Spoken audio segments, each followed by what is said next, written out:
Enpresa publikoek enpresaren erantzukizun sozialarekin lotzen dituzten kontzeptuak, nolabait, aplikagarriak dira enpresa pribatuetako partaidetza publiko minoritarioen kasuan ere.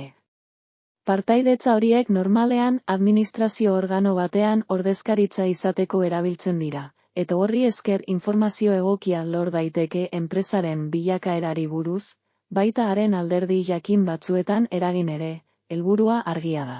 Enpresaren jarduera herritarren interes orokorrekin lerrokatzeko aukera ematea, eta horrek zuzenean lotura du erantzukizun sozial korporatiboaren kontzeptuarekin. Tresna hau malgutasun handikoa da, eta gorabidean dauden herrialdeetan modu sistematikoagoan erabiltzen denez, enpresa sare osoaren kokapen ekonomiko eta sozialean eragin garrantzitsua izan dezake. Garrantzitsua da kontuan hartzea partaidetza minoritarioen inpaktua ez dela bakarrik akzioen ehunekoaren edo administrazio organoan ordezkaritza duten postuen kopuruarekin lotuta. Administrazio organo horren ezaugarriak eta pisua dira funtsezkoak.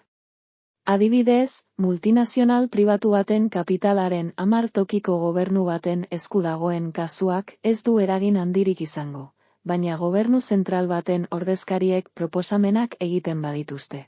Asko arreta handiago zentzun eta kontuan hartuko dira. Partaidetza minoritarioek, hortaz, enpresaren kudeaketa operatibo eta estrategikoko alderdi jakin batzuetan eragiteko aukera ematen dute arrisku handirik gabe. Gainera, malgutasun handiko tresna dira, akzioen partaidetzaren maila handituz edo murriztuz erraz molda baitaitezke, hori dela eta.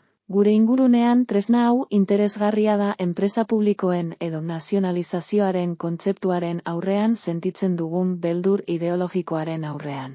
Gutxiengoen partaidetzak tresna zuhurra eta malgua eskaintzen du.